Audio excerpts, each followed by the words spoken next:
You say that you can't swing, but I think you swing just fine. But let's take a nice slow swing, and let's start right at the top. And why don't you? Would you rather play the melody or would you rather comp? I think I'd rather comp. I'll play the melody. Yeah. 1, 2, 1, 2, 3, 4.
This is so fun for me.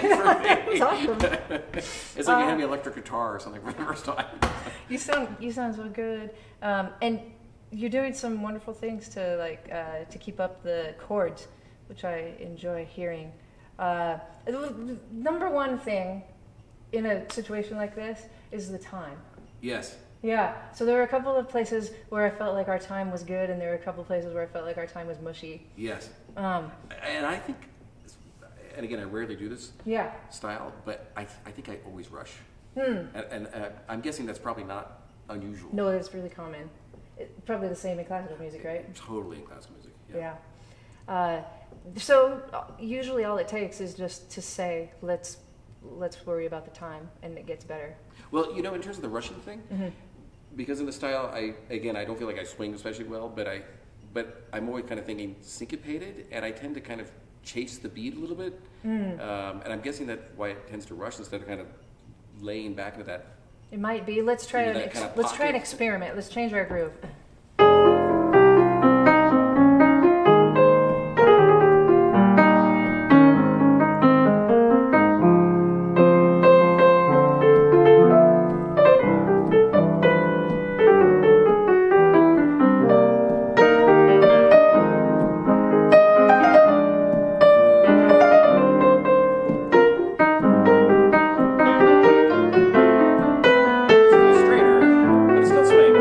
Swinging.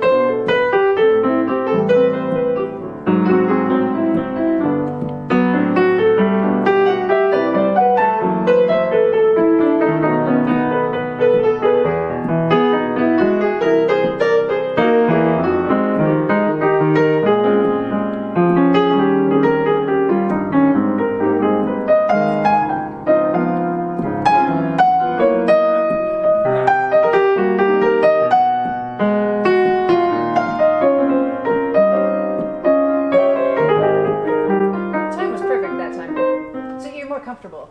Like you're used to that, I think.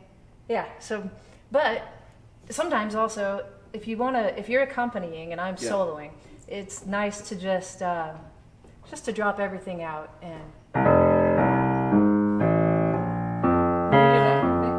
Hardly. Not so much. Yeah. Well, try. You can take the chords and just bust them up into like 1, 5, 3. So don't play so much harmony, but give it a shot. Just chord walking bass and arpeggio. Let's try it. Okay. 1, 2, 3, 4.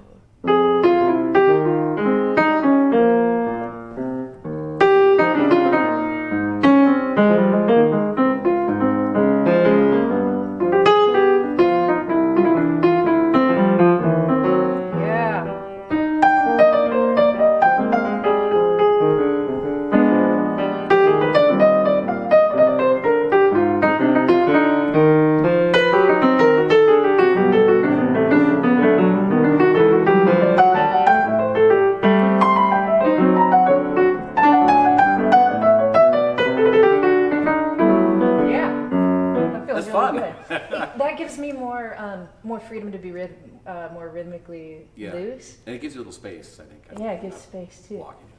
Yeah, I mean, I don't often play, in this dual piano setting on my own fazioli or whatever. Well, it's fun to play with you because, like I said, I feel like I'm decent at this, but when I play with you, we're like, wow, I sound really good.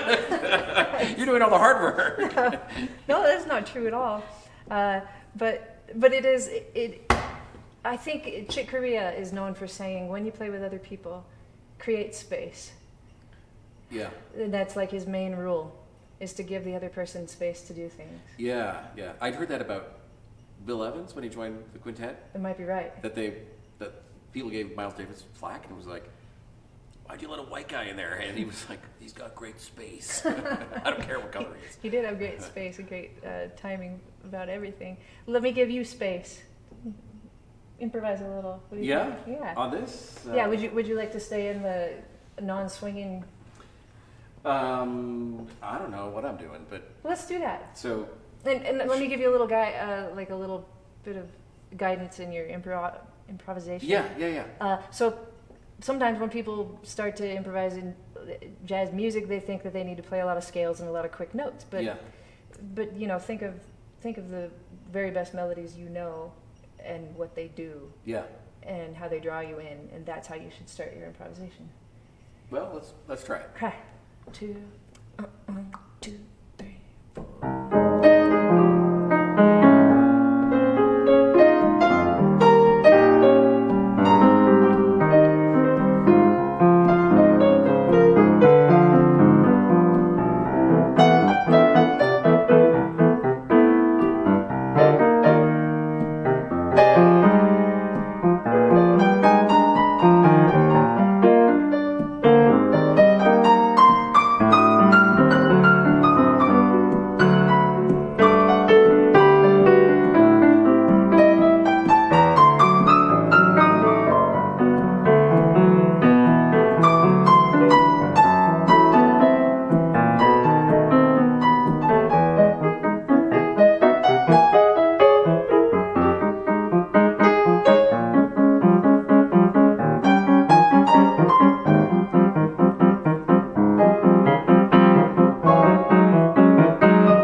What's hard for me is that so I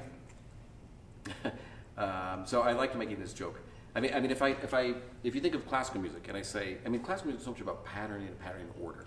So if I went da da dun da da dun da da dun da, you would go da da dun da da dun da da da.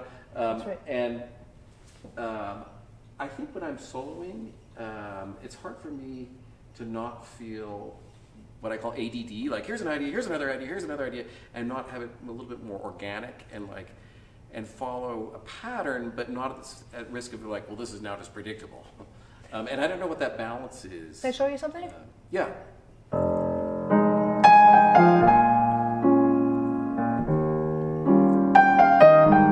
Okay, now you keep going. Are you gonna go?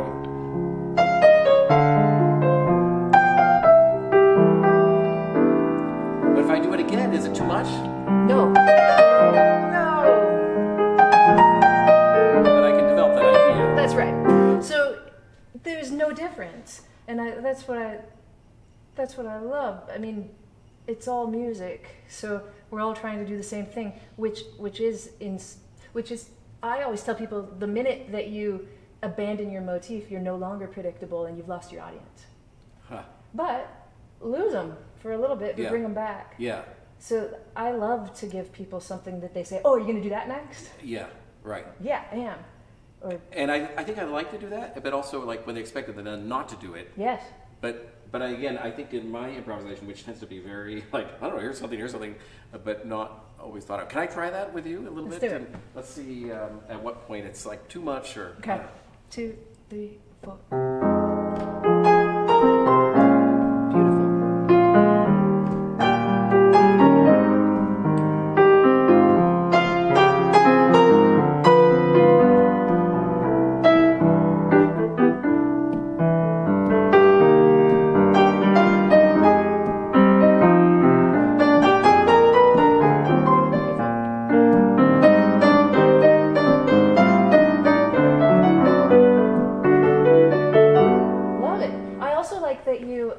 That in the places where your lines ended, you weren't afraid to leave the space.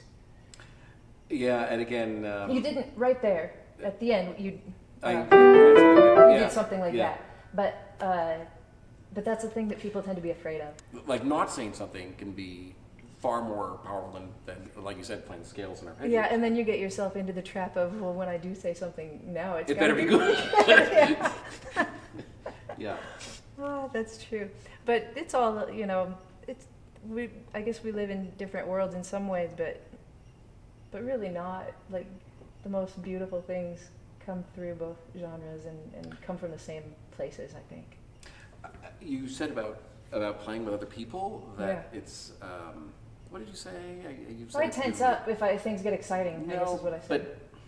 But like there's an energy of playing with other people, and I play a lot of chamber music, and there's an energy that's there that's not when you're playing solo, because you can do something in a way that like your partner or collaborators weren't expecting, and then they react off of that, and when that happens in front of people, it's really magical. And even in like the very scripted classical world. So I like that a lot about playing with other people. Well, I've heard that scientists have put up electrodes on people's brains in chamber groups and seen the different ways that their brains respond than they do just playing solo. Yeah. And I remember hearing that and thinking, well, gosh, they ought to try a jazz musician if they think that's, Yeah, right.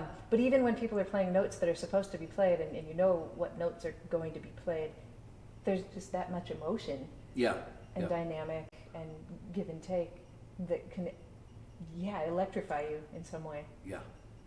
That's so cool.